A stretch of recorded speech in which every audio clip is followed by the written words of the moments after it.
உண்டாவதாக இந்த நாளிலும் பரிசுத்த உங்கள் ஜீவத்தை நாம் ஆராதித்து கொண்டு சேவையை வழங்கி தேவன் பாராட்டின திருவிகளுக்காக நம் ஆராதனையுடைய செய்திக்கு நேராக கடந்து செல்வதற்கு நீதிமொழிகள் அதனுடைய 1வது அதிகாரம் அதனுடைய 10வது வசனத்தை மைய வசனமாக எடுத்து கர்த்தருடைய ஆவியானவர் தாமே நமக்கு சொல்லக்கூடிய புத்திமதிகளை நாம் கேட்டு அதன் மொழி பார்ப்போமாக.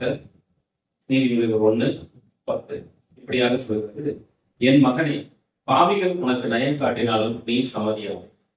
அதை தொடர்ந்து வாசிக்கும் பொழுது அந்த 10வது வசனத்திலிருந்து தொடர்ந்து அதனுடைய காரியங்கள் 18 வரைக்குமாக ஒரு மனுஷன் எப்படியெல்லாம் மயக்கப்படுறான் அப்படிங்கிறத வச்சு சொல்லப்படக்கூடியதாக காணப்படுகிறது. இந்த மைய வசனம் உனக்கு பாவிகள் உனக்கு நயம் காட்டினாலும் சம்மதியாது. நயம் காட்டுதல் என்கிற அந்த காரியத்தையும் நீ சம்மதிக்க வேண்டாம் அப்படிங்கிறதையும் கர்த்தர் உறுதியா தெளிவா சொல்றாரு. இதுக்கப்புறம் அவங்க எப்படி எல்லாம் பண்ணுவாங்கிறதை நம்ம பார்க்கணும். அதாவது நயம் காட்டுதல் அப்படிங்கிறது என்ன அப்படின்னு பார்த்தோம்னாக்கா, தன்னுடைய இனிமையான பேச்சு, நல்ல இனிமையான பேச்சின் மூலமாக ஒரு மனுஷனை என்ன பண்றாங்கன்னாக்கா வசப்படுத்துறது. இதை ரொம்ப சிம்பிளா சொல்லணும்னாக்கா பேசி மயக்கிறது, பேசி மயக்கக்கூடிய காரியம். இது பொதுவான நிலைமையில நம்ம பார்க்கும் போது இந்த பேசி மயக்கிறது யாரு செய்வா அப்படின்னாக்கா, அதிகமான நிலைமையில பிசினஸ் பீப்புள் அந்த காரியத்தை செய்வாங்க. பொதுவாகவே ஒரு வியாபாரம் செய்யும் போது ஒரு வியாபாரிகள் இந்த மார்க்கெட்டிங்ஸ் பீப்புள் எல்லாம் நம்ம பார்த்தோம்னா ஒரு காரியத்தை விற்கும்படியாக ஒரு சாதாரண பெட்டிக்கடையில் இருந்து எவ்வளவு பெரிய பிசினஸா இருந்தாலுமே அதனுடைய காரியத்தை பார்க்கும் பொழுது பேசி மயக்கிறது. இது ஒரு இது 1000 கலைகள் 64 கலைகள்ல இதுவும் ஒரு கலைன்னு சொல்றது. அதனாலதான் ஒரு வியாபாரத்தை சரியான முறையில் நம்ம சரியா செய்யும் போது ஒரு வியாபாரி ஒரு மனிதன் நல்ல பேசி ஒரு பொருளை வித்துட்டான் இன்னைக்கு அப்படின்னாக்க அவனுடைய அது வியாபாரத்தினுடைய நுணுக்கமாகவும் அது மாத்திரம் இல்லாம அது பார்த்தோம்னாக்கா அது அவனுடைய திறமையாகவும் சொல்லப்படுது. 1000 கலைகள் 64 கலைகள் ஒரு கலையாகவும் சொல்லப்படுது. அதாவது இனிமையாக பேசி அதனால சிரிக்க தெரியாதவங்க கடை வச்சாங்க அப்படின்னு கூட ஒரு பேச்சு வழக்கு இருக்கு. அதாவது ஒரு கடை வைக்கிறோம் அப்படின்னா நல்லா மக்கள்கிட்ட சிரித்து பேச தெரியணும். அப்பதான் அடுத்த தடவை அவங்க பொருள் வாங்க வருவாங்க. அப்படிங்கும்போது அந்த சிரிக்க தெரியாதவங்க கடை வச்சாங்க அப்படின்னு ஒரு கிண்டலா பேசுவாங்க. அப்படி இருக்கும் பொழுது அப்போ ஒரு பொருளை நீங்க விற்கணும் அப்படின்னாக்கா அதுக்கு என்ன தேவை அப்படின்னா ரொம்ப இனிமையான பேச்சு. இதெல்லாம் எதுக்காக பேக்ரவுண்ட் சொல்ல வருது அப்படின்னாக்கா, உங்களுக்கு ஒரு காரியத்தை நயம் காட்டுவது, இனிமையாக பேசி ஒரு மனசன் மயக்கக்கூடியது. இது இதனுடைய இன்னொரு பேர் என்ன அப்படின்னா தந்திரம். தந்திரம் இந்த காரியம் எங்க ஆரம்பிக்குது அப்படின்னாக்கா, அது ஏதேன் தோட்டத்துல நமக்கு எந்த ஒரு கேள்விக்கு பதிலா இருந்தாலும் சரி, நம்முடைய சந்தேகங்கள் எந்த ஒரு சந்தேகமாக இருக்கட்டும், எந்த ஒரு கேள்வியா இருக்கட்டும், நீங்க இதை எங்க பார்க்கலன்னா ஆதியாகம புத்தகத்திலேயே மேக்சிமம் இதனுடைய பதில்கள் எல்லாம் நமக்கு இருக்கும். அடுத்தது இன்னொன்னு, தேவனுடைய அன்பை குறிச்சு நீங்க சந்தேகம் வருது உங்களுக்கு அப்படின்னா சிலுவை மரணத்தை குறிச்சு நீங்க சொல்லுவீங்க. அதனாலதான் ஆராதனை வேலைகள்ல நாம் எப்பயுமே சிலுவை தியானத்தை நம்ம முக்கிய மையப்பொருளா இருக்கிறது. அப்ப நம்மளுடைய எல்லா விதமான கேள்விகளுக்கும் சந்தேகங்களுக்கும் 2 இடங்கள்ல நமக்கு பதில் கிடைக்கும். ஒண்ணு ஏதேன் தோட்டம், இன்னொன்னு கர்த்தருடைய சிலுவை மரணம். இந்த 2 காரியத்தை நமக்கு எப்பயுமே எல்லா விதமான சந்தேகங்களுக்கும் பதில் கிடைச்சது. இங்க நாம பார்க்கும்போது இந்த காரியம் எங்க ஆரம்பிக்குது அப்படின்னாக்கா, ஏதேன் தோட்டத்திலேயே இந்த காரியம் நமக்கு ஆரம்பிச்சிருக்கு. ஏதேன் தோட்டத்துல என்ன நடக்குது அப்படின்னாக்கா, அங்க ஏவாளுக்கும் பிசாசுக்கும் போய் சம்பாஷம். அதுக்கு முன்னாடி இன்னொரு சங்கீதம் இன்னொரு காரியத்தை நம்ம வாசிச்சிருவோம். சங்கீதம் 17:14 எடுங்க. இமையில் தங்கள் பங்கை பெற்றிருக்கிற உலக மக்களின் தெய்வம் உடைய கரத்தினால் நினைத்த முடியும். அவர்கள் வயிற்றை திரவியத்தினால் நிரப்ப முடியும். அவர்கள் புத்திர பாக்கியத்தினால் திருப்தியடைந்து தங்களுக்கு நிதியான பொருளை தங்கள் குழந்தைகளுக்கு வைக்கிறார்கள். இந்த காரியத்தை நம்ம பார்க்கும்போது வசனம் சொல்லுது, மனுஷனுடைய கைக்கும் இம்மையும் தங்கள் பங்கை பெற்றக்கூடிய உலக மக்களின் கைக்கும் உம்முடைய கரத்தினால் என்னை தப்பு. இப்ப அந்த முதல்ல சொன்ன வசனத்தை வாசிங்க, பாதிகள் உங்களுக்கு நயம் காட்டினாலும் நீ சம்மதியாரு அப்படின்னா, நயம் காட்டுறது என்னன்னா மனுஷனுடைய கைக்கு நம்ம தப்பு வைக்கப்படுறாங்க. அது மட்டும் இல்லாம அந்த மனுஷன் யாரு அப்படின்னு சொல்லுது அப்படின்னா, இம்மையில் தங்கள் பங்கை பெற்றிருக்கக்கூடியவன்னு சொல்லுது. இம்மையில்னா அப்ப மறுமையில அவனுக்கு பங்கு இல்லை, மறுமையில அவனுக்கு பங்கு இல்லை. அப்ப அந்த நீதிமொழிகள் முத வார்த்தை என்ன சொல்லுது? என் மகனே பாவிகள். அவன் யாருன்னு சொல்லுதுன்னா பாவின்னு சொல்லுது. பாவி என்ன பண்ணுவான்? நயம் காட்டுவான். எப்படி? இன்மையில தங்கள் பங்கை பெற்றிருக்கிறவர் அவனுடைய வாழ்க்கை எல்லாமே பாத்தீங்கன்னா இந்த பூமியினுடைய காரியங்கள் மட்டும்தான் அவங்க வாழ்க்கையா இருக்கும். அந்த பூமியினுடைய காரியங்களை குறிச்சுதான் அவங்க 24 மணி நேரமும் பண்டிகையோடு என்று சொல்லலாம். சிந்தனையே அது மட்டும் தான் இருக்கும். இந்த உலகத்துல நம்ம டெவலப் ஆகணும், நல்லா இருக்கணும், செட்டில் ஆகணும், இப்படிலாம் அவங்க மனசு நினைக்கிறதுடைய சுத்தம் என்ன அப்படின்னாக்கா இந்த உலகத்தோட அவனுடைய வாழ்க்கை முடிஞ்சு போயிடும். இந்த உலகத்தோட அவனுடைய வாழ்க்கை முடிஞ்சு போயிடுது. உலக மக்களின் கைக்கும் அதாவது இன்மையில் தங்க பங்கு அவன் பெற்றிருக்கும். அது மட்டும் இல்லாம அடுத்தது பாருங்க, அவர்கள் வயிற்றை உமது திரவியத்தினால் இந்த உலகத்தில் நிறைந்திருக்கக்கூடிய திரவியங்கள், இந்த உலகத்தில் நிறைந்திருக்கக்கூடிய திரவியத்தினால அவன் என்ன பண்ணிக்கிறான்னா நம்பிக்கிறான். அது சாப்பாடாகட்டும், காசாகட்டும், பணமாகட்டும், ஏதோ ஒரு விதத்துல அவனுடைய வாழ்க்கையில அவங்க நிறைவாக இந்த பூமியில் அடையிறான். அதுக்கப்புறம் அவனுடைய சந்ததி புத்திர பாக்கியம் அவனுக்கு வரக்கூடிய அவனுடைய சந்ததும் பிள்ளைகள், பேர பிள்ளைகள், அவனுடைய பேரனுடைய பேர பிள்ளைகள் தொடர்ந்து இப்படியாக அதெல்லாம் என்ன பண்ணுது அப்படின்னாக்கா அவன் தின்னது போக அவன் வாழ்க்கையில் அவன் நம்பாருக்கிற சாப்பிட்டது போக மீதி அவனுடைய சந்ததிக்கு வைக்கிறான். அதுதான் சொத்து சேர்த்து வைக்கிறது. சொத்து சேர்த்து வைக்கிறது. இதுல என்ன பண்றாங்கனாக்கா மீதியான பொருளை தங்கள் குழந்தைகளுக்கு வைத்து போகிறார்கள். அதுக்கு அடுத்தது என்ன சொல்றது வேதம்? நானோ நீதியில் உன்னுடைய யுகத்தை தரிசிக்கிறேன். நான் விழிக்கும் போது உமது சாயலால் திருப்தியாக. இப்ப இந்த அடுத்த வசனம் என்ன சொல்லுதுன்னா மறுமையில தன்னுடைய பங்கு பெற்றக்கூடிய மனிதனுடைய வாழ்க்கை எப்படி இருக்குன்னு சொல்றது. இது ரெண்டுக்கும் நிறைய வித்தியாசம் இருக்கு. நல்லா புரிஞ்சுக்கணும். உண்மையில் தன்னை பங்கை பெற்றிருக்கக்கூடிய மனிதனுடைய ஓட்டத்தோட கூட நீதியில் உமது முகத்தை தரிசிப்பேங்கிற மனிதனுடைய ஓட்டம் ஒண்ணாங்க. அதனாலதான் பாவிகள் உனக்கு நயம் காட்டினார்கள். என்ன நயம் காட்டுவான்? என்னதான் அவன் நயம் காட்டுவான் அப்படின்னா இந்த உலகம் என்னைக்கும் கவர்ச்சித்து இருக்கக்கூடிய தன்மையுடையது. இந்த உலகம் என்னைக்குமே கவர்ச்சித்து இழுத்து தன் வயப்படுத்த மனுஷனை தன் வயப்படுத்தக்கூடிய தன்மை உள்ளது. அதான் சங்கீதத்தை நம்ம வாசிக்கிறோம். என் ஆத்மா மண்ணோடு ஒட்டிக்கிறது. என்ன அர்த்தம்னா இந்த பூமிதான் இந்த உலகத்தினுடைய வாழ்க்கை தான் சதம் அப்படிங்கிறதுக்காக மனுஷன் எல்லா காரியத்தையும் அவன் செய்யலாம். இந்த ரட்சிக்கப்படாதவன் மட்டும்தான் ரட்சிக்கப்படாம செய்யலாம். இதை நம்ம செய்யக்கூடாதுங்கிறதுக்காக தான் என்ன பண்ணணும்னாக்க வசனம் அப்படியாக சொல்லுது. பாவிகள் நயம் காட்டினாலும் இந்த உலகத்தினுடைய இளமையை குறித்து விசுவாசமோ இல்லை இந்த உலக மனிதனோ உனக்கு என்ன பண்ணுவான் அப்படின்னாக்கா ஆசை கிடைக்கும். என்ன பண்ணுவானா இன்பமா பேசுவோம், இனிமையா பேசுவோம், பேசி மயக்குவோம். நீ பிரதர் இப்படி எல்லாம் பண்ணினீங்கன்னா இப்பெல்லாம் வந்தீங்கன்னா உங்க லைஃப் இப்படி எல்லாம் போய் இப்படிலாம் செட்டில் ஆகி நாளைக்கு பிள்ளைகள் இப்படிலாம் இருப்பாங்க பிரதர்னு பேசி பேசி பேசி மயக்குவோம். இந்த உலகத்தோட நம்ம இதயத்தை ஒட்ட வைப்போம். ரட்சிக்கப்பட்ட தேவ பிள்ளைகளுடைய வாழ்க்கை என்னைக்குமே இந்த உலகத்துல வேறு பிரிக்கப்பட்டதுன்றத மாதம் நாம முழுக்க முழுக்க வேறு பிரிக்கப்பட்டவங்க. இந்த உலகத்துல அநேக தேவைகள், இந்த உலகத்துலதான் நம்ம சேவைகள் தேவனுக்கு நல்லாவே தெரியும். நம்முடைய தேவைகளை நம்ம சந்திக்கிறவராக இருக்கிறார். ரட்சிக்கப்பட்ட நாள் முதற்கொண்டு ரட்சிக்கப்படுறதுக்கு முன்னாடி உங்களுடைய வாழ்க்கையை கண்டிப்பா வித்தியாசம். ரட்சிக்கப்பட்டதுல இந்த நாள் வரைக்கும் கண்டிப்பா நீங்க ரட்சிக்கப்படுறதுக்கு முன்னாடி இருந்ததை விட நன்மையாக தான் இருக்கணும். அந்தந்த நாளுக்கு அதை நாங்கள் வாழை போகுதுன்னு சொல்லி கற்று அந்தந்த நாளுடைய தேவைகளை உங்க கண்டிப்பா சந்திச்சிருக்கிறோம். உங்க கையெல்லாம் விட மாட்டாங்க. கை விடுறதா இருந்தா உங்க ரட்சிக்கவே மாட்டாங்க.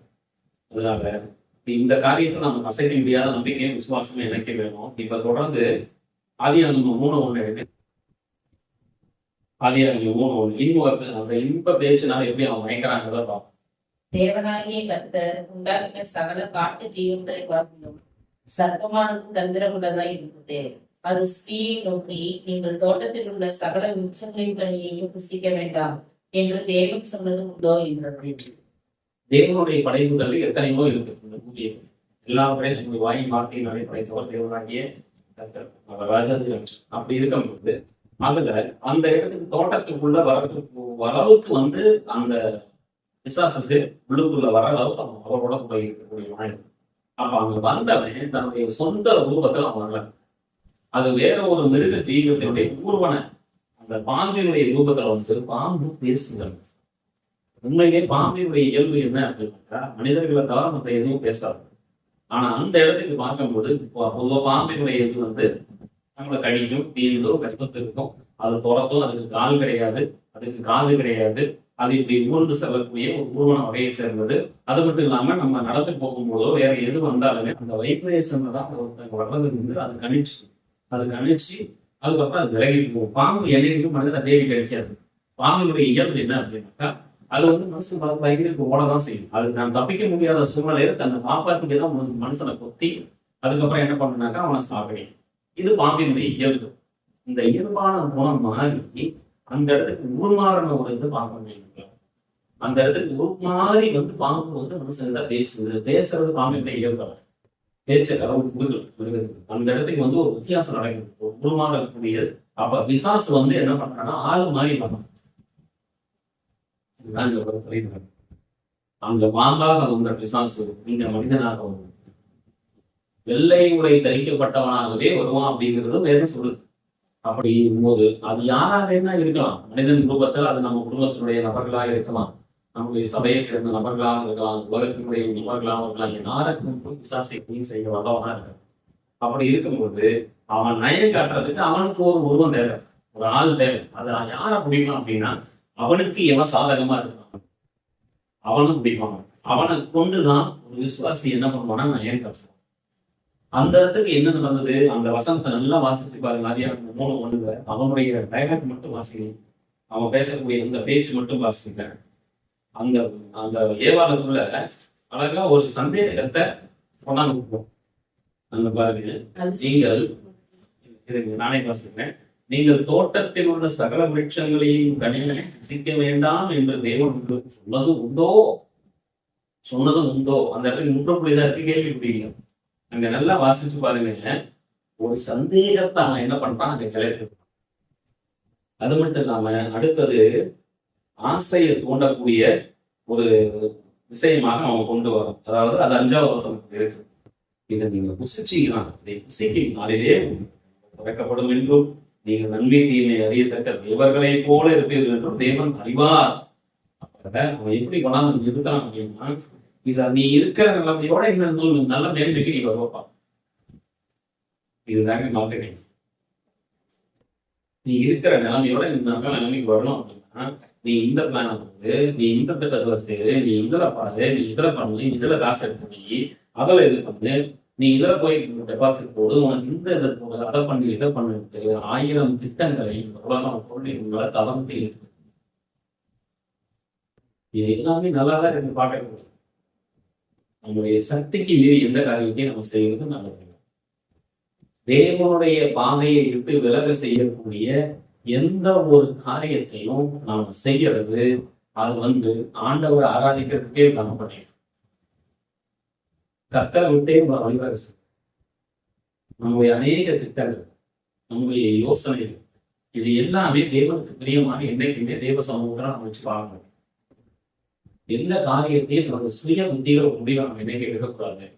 அதே மாதிரி ஒருத்தவங்க சொல்றாங்கன்னு நம்ம ஒரு முடிவு எடுக்கக்கூடாது. என்னைக்குமே நம்முடைய வேத சக்தி என்ன சொல்றது அப்படிங்கிறத குறிச்சு நம்ம வச்சு அதை ஆராய்ஞ்சுதான் ஒரு காரியம் கிடைக்கும். அதை பார்த்தா ஒரு சில காரியங்களுக்கு இந்த இடத்துக்கு ஏவாள் என்ன யோசிச்சது, ஆமா இது சொல்றது நல்லது தானே, அது சாப்பிட்டோம்னா வர நம்ம தேவர்கள் போல இருப்போம்னு சொல்லுது. அப்ப நம்ம இருக்கிற ஸ்தானம் என்ன, ஏதேன் தோட்டத்துல தேவனோட தான் இருக்கிறோம், தேவனோட தான் இருக்கிற, சந்தோஷமா தான் இருக்கிற. இப்ப நீ என்ன நிலைமையில இருக்கிறீங்களோ அதை சந்தோஷமா தான் இருக்க.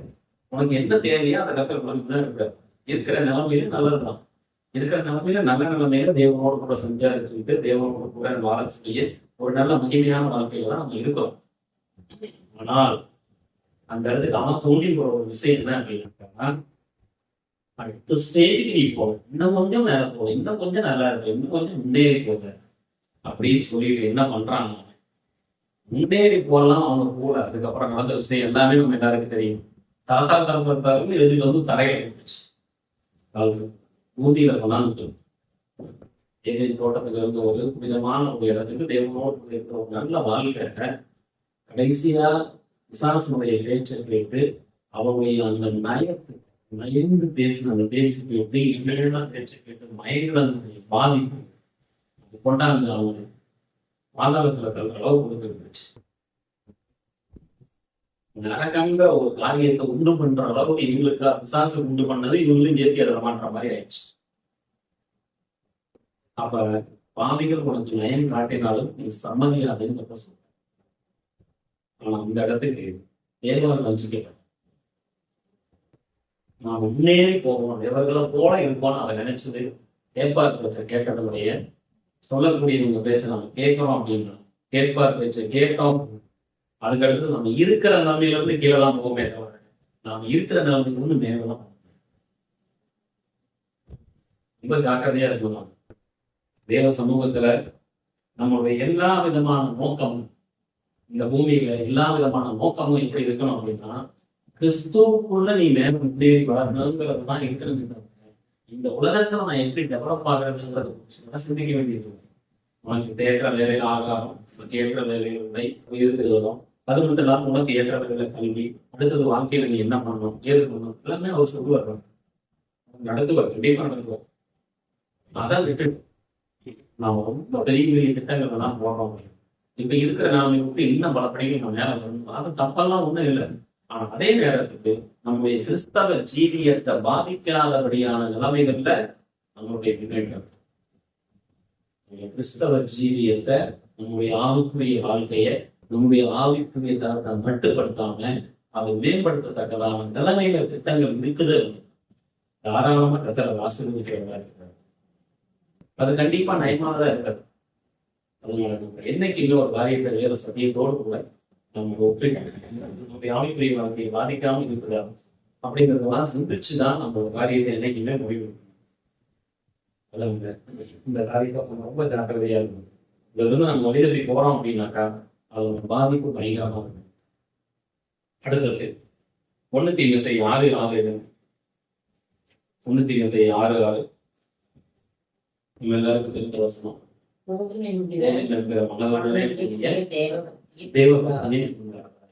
தேவ பக்தி என்னைக்குமே ரொம்ப முக்கியம். தேவ பக்தி ரொம்ப முக்கியம். அது எப்பயுமே நம்ம சாகர வரைக்கும் இருக்குதான் செய்யும். அது என்னைக்குமே நம்ம விட்டு போக போறதுல, நம்ம ஜீவன் போக போறதுல தேவ பக்தி நம்ம. ஆனா அதே நேரத்தில் நம்மள தேவ பக்தியை நமக்கு வந்து எடுத்து போறதுக்கு ஒரு விஷயம் இருக்குது அப்படின்னாக்கா, போதும் என்கிற மனதுடனே கூடிய தேவ பக்தி இருக்கணும். போதும் இல்லை, எனக்கு பத்தாது, இது இல்லை, இது போல வீட்டுல அது இல்லை, இது இல்லை, இது இல்லை, அது வாங்கணும், இது வாங்கணும், என்னமோ நீங்க நினைச்சுட்டே இருக்கிற அப்படின்னாக்கா அது போதும் என்கிற பக்தி இல்லை, பத்தாதுங்கிற பக்தி. இந்த பத்தாதுங்கிற நினைப்ப நமக்குள்ள என்னைக்கெல்லாம் இருந்துட்டே இருக்கும். இருக்கிறத கொண்டு வாழ பழகணும். அப்படி நம்ம அதை விட்டுட்டு நம்ம இருக்கிறத விட்டுட்டு பறக்கிறதுக்கு ஆசைப்பட்டோம் அப்படின்னு எல்லாம் இருக்கிறத விட்டுட்டு பறக்கிறதுக்கு ஆசைப்பட்டோம் அப்படின்னு கண்டிப்பா தேவ சமூகத்தை விட்டு வளர்ந்து போயிடும். அதனால இருக்கிறத விட்டு பறக்கிறதுக்கே ஆசைப்பட்டோம். நம்ம அங்க போகணும், இங்க போகணும், இந்த கண்ணுக்கு போகணும், அந்த கண்ணுக்கு போகணும், அப்படி சொல்றாங்க, இப்படி சொல்றாங்க போகணும். நம்ம எல்லா திட்டங்கள் பறந்துதான் போயிடுவோம். தேவாலய சமூகத்தை விட்டு தவிர நாம் இருக்க முடியாது. தேவ சமூகத்துல போகின்ற மலர் நினையக்கூடிய தேவ பக்தி மிகுந்த ஆதாயம். அந்த மிகுந்த ஆதாயத்தை தான் தேவனுமே தவிர நம்ம பத்துல இப்படி இல்லை, அது இல்லை, இப்படி இல்லை, அது இல்லைன்னு நம்ம போட்டு லிஸ்ட் பெருசு பண்ணிக்கிட்டே போனோம் அப்படின்னா எந்த அளவுக்கு நம்ம லிஸ்ட் பெருசாகும் அந்த அளவுக்கு தேவன் விட்டு நம்ம போவோம். அதனால இன்னும் முக்கியமான விஷயம் போதும் என்கின்ற மனதில் நினைக்கக்கூடிய தேவ பக்தி. இப்ப இந்த வசனத்துக்கு ஆதிகள் உனக்கு நயம் காட்டினாலும் சமதியாகிற வசனத்துக்கு விளக்கம் 19வது வசனத்திலே நீதிமொழி 1:19 அந்த 10-18 வரைக்கும் நயம் காட்டுறது சொல்லிட்டு அந்த 19வது வசனம் வந்து ரிசல்ட் சொல்லிடுச்சு.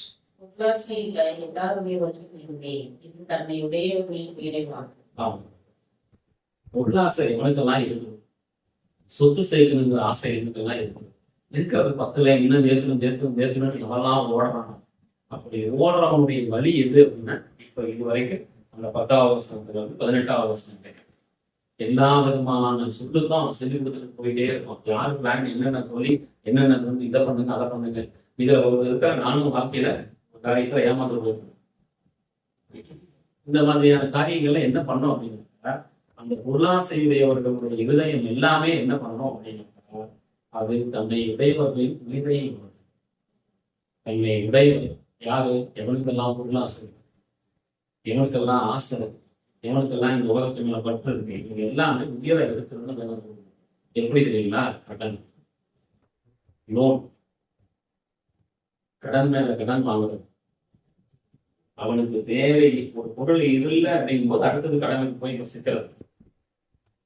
இவர் மாதம் மாறி போனது என்னுடைய வாழ்க்கையில் இந்த மாதிரி தவறுகள் நான் செஞ்சதுனாலதான் இதோட பாதிப்பு எப்படி இருக்குங்கிறது வழியோட கூட என்னால சொல்ல முடியும்.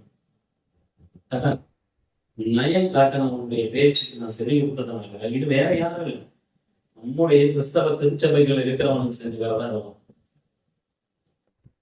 அப்ப அந்த மாதிரி நயம் காட்டுறவனுங்களுடைய பேச்சுக்கு நாம செவி கொடுத்து போனதுனால பாதிக்கப்பட்டதுதான் கடன், கடன் மேல கடன், கடன் மேல கடன் மாட்டி மாட்டி மாட்டி மாட்டி சீரழிஞ்ச வாழ்க்கை சீரழிஞ்சு. அது மட்டும் இல்லாம தன்னை உடையவர்கள் உயிரைவாங்க அப்படின்னு வேற சொல்றோம்.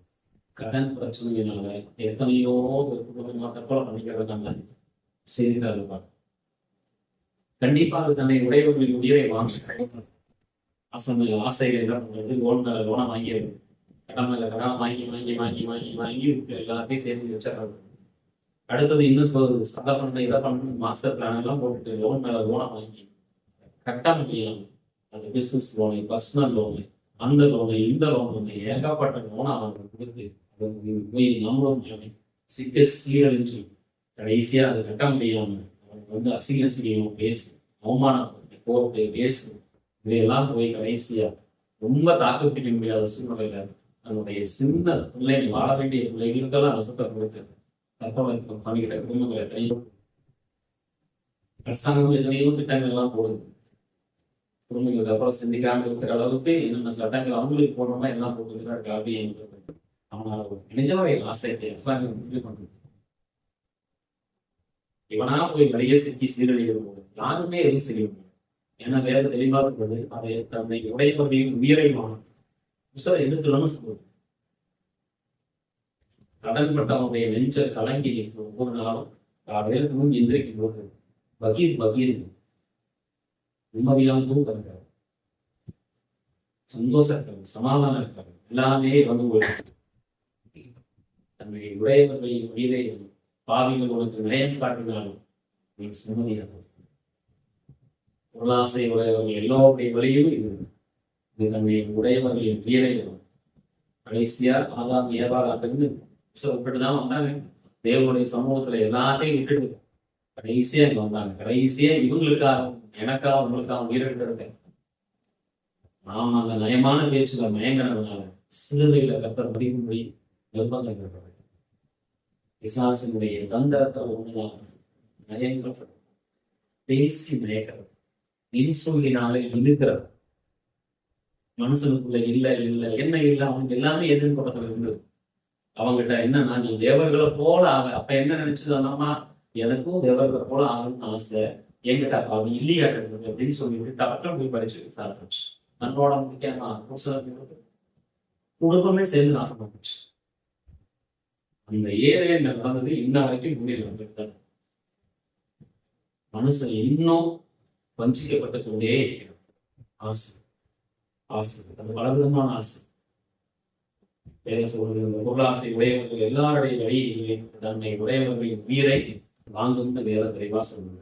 கடைசியா ஒரு சத்தியத்தை வாசிச்சு செய்தியை வைக்கலாம். யாக்கோபு 1:17 யாக்கோபு 1:17 யாக்கோபு 1:17 பூர்ணமான எந்த வரமும் மதத்திலிருந்து உண்டாகி ஜோதியின் பிதாவிடத்திலிருந்து இறங்கி வருகிறது. அவரிடத்தில் யாரும் மாறுதலும் யாரும் வேட்மையும் உணர்வதில்லை. நன்மையான எந்த பூரணமான எந்த ஜோதிகளின் பிதாவிடத்திலிருந்து இறங்கி வருகிறது சொல்லணும். நம்ம வாழ்க்கையில் ஒரு நல்லது நடக்கும், நம்ம வாழ்க்கையில் நம்ம மேல முன்னேறி வரணும், நம்மளை அடுத்தடுத்த ஸ்டேஜை கொண்டு போகணும். ரட்சிக்கப்பட்டதில் நம்முடைய வாழ்க்கையில எப்படி கத்த முன்னேற்றத்தை கொண்டு வந்தாலும் அதே போல நம்முடைய வாழ்க்கையில் ஒரு நன்மையும் முன்னேற்றம் உண்டாகணும் அப்படின்னா அது வரமா நமக்கு தேவனத்துல இறங்கி வரணும். அந்த வரம் எங்கிருந்து ஜோதிகளின் பிரதான கண்டிப்பாக நம்மளை மேல கொண்டு வருவார். அப்படியா முன்னேற்றம் அதுக்குண்டான வாய்ப்புகளோடு கூட நம்முடைய கிறிஸ்தவ ஜீவியை வாழ்க்கைப்படாத அன்னைக்கு நம்முடைய ஆவிக்குரிய வாழ்க்கை நம்ம விழுந்து போகாம, நம்முடைய ஆவிக்குரிய வாழ்க்கையை வந்து போகாம நம்ம முன்னேறி செல்லும்படிக்கு அடுத்தடுத்த ஸ்டேஜில் நம்மளோட மேல கட்ட முன்னேற்றி கண்டிப்பா கொண்டு வருவார். அதுல என்ன மாற்றம் இல்லை. ஆனா நாமளா ஒரு பிளான் பண்ணி நாமளா மற்றவங்க பேருக்கு சரி கொடுத்து போய் மாட்டி பிரச்சனைகள் மேல பிரச்சனைகள் நம்ம கொண்டு வந்து அது ஜோதிகளின் விழாவில் கிடையாது. ஜோதிகளின் விழாவில் தயவு செஞ்சு தேவனுடைய பிள்ளைகள் இந்த மார்க்கெட்டிங் திட்டத்தெல்லாம் சபைகள்ல வந்து சொல்லி கிறிஸ்தவ பிள்ளைகளுடைய வாழ்க்கையை சீர்வைக்காது. அநேக சபைகள்ல கிறிஸ்தவ பிள்ளைகளே இந்த மாதிரி வேலைகள்லாம் செய்யறாங்க. பிரதர் நீங்க செஞ்சீங்கன்னா அதை நல்லா இருக்கும், பிரதர் நீங்க இதை பண்ணீங்கன்னா எப்படி அதை பண்ணி தயவு செஞ்சு அவன் ரசிக்கப்பட்டவன் கிடையாதுங்கிறது நீங்க புரிஞ்சுக்கணும். அவன் ஒரு மாவி பணத்துக்கு ஆசைப்பட்டு இருக்கிறவன் அவன் நம்மளோட கூட விலை வைக்கிறது நம்மளோட இருக்கிறான். அவன் ரட்சிக்கப்பட்டவனே கிடையாது. சபைகள்ல மாம்சத்துக்குள்ள ரட்சிக்கப்படாதவனே, அதுக்கடுத்து பாவத்துல இருந்து போனவன், தேவனோடு கூட சந்திரிக்கிறவங்களோட எல்லாரும் இருக்கிறதா சாப்பிடும். அதனால உங்களை வந்து ஆசை காட்டுறான், மார்க்கெட்டிங் ஆசை காட்டுறான், சபைக்குள்ள உட்காந்துக்கிட்டு அப்படின்னா நீங்க நல்லா புரிஞ்சுங்க அவன் ரசிக்கப்பட்டவனே. அவன் பாவி. வேதம் சொல்லுது, நான் சொல்லல, வேதம் சொல்லுது. பாவிகள் உனக்கு நயம் காட்டினாலும் நீ என்ன பண்ணாத, ரொம்ப ஜாக்கிரதையா உன்னை காத்துக்குள்ளு வேதம் சொல்லுது. நன்மையான எந்த ஈவும் பூரணமான எந்த பழக்கம் ஜோதிகளின் பிதாவெல்லாம் இறங்கி வரும். அவர்தான் ஆசீர்வாதம் கொடுப்பார், அவர்தான் அதான் விட்டுட்டு நீ அதே மாதிரி அவர்கிட்ட எந்த ஒரு மாறுதலும் அவர்கிட்ட மைக்கில் சொல்ற பேச்செல்லாம் கிடையாது. கர்த்தர் அதுக்கான வழிமாசல்களை வந்து உன்னால நடக்க செய்யணும். இதுதான் உங்களுடைய வாழ்க்கையை முன்னேற்றம் இருக்குன்னு சொல்றேன். உங்களுடைய வாழ்க்கையை முன்னேற்றத்துக்காக நம்முடைய வாழ்க்கையை டாக்டர் வெற்றிக்கிறதுக்காக அதையே செஞ்சு போய் நம்ம மாட்டிக்கிட்டோம். அதுக்கும் கர்த்தருக்கும் ஒரு பொறுப்பு ஒரு சம்மந்தமும் கிடையாது. ரொம்ப கவனமா இருக்கணும். உலக மனிதர்களை போல பல விதமான திட்டங்களுக்கு கூட நம்ம மயங்கி உள்ள போய் நம்ம சிக்கிக்கிட்டோம் அப்படின்னா பொருளாசை தன்னை உடையவர்களின் உயிரை வாங்குகிறத வளர்த்துருக்கேன். அவன் பாவி உன்னை வந்து ஆசை காட்டி மோசம் பண்றாங்கன்னா அது பாவி, அது பிசாசு தான் செய்வான். ஆசை காட்டி மோசம் பண்றது ஏதே எப்படி ஆரம்பிச்சதோ அதே வரைக்கும் அதே மாதிரி உலகம் முடிவு வரைக்கும் இருக்கு. ரொம்ப கவனமா இருக்கும், ரொம்ப கவனமா இருக்கு. சபைக்குள்ள நமக்குள்ள சபையோடு கூட அந்த சபையிலேயே இருக்கிறான், உலகத்துல அது இருக்கிறது இயல்பு. நான் சபைக்குள்ளேயே ஒருத்தன் இருக்கான் அப்படின்னா ரொம்ப ஜாக்கிரதையா இருக்கும். அவன் வச்சு அவன் ஒரு தான் அவன் மேனான், நீ சம்மதியாத, நீ ஜாக்கிரதையே. தொடர்ந்து எல்லாமே என்னுடைய வார்த்தையினாலே அவருடைய திருநாமத்தையும் சில காலங்களில் கைவி கொடுத்தார்கள். ஆமாம்.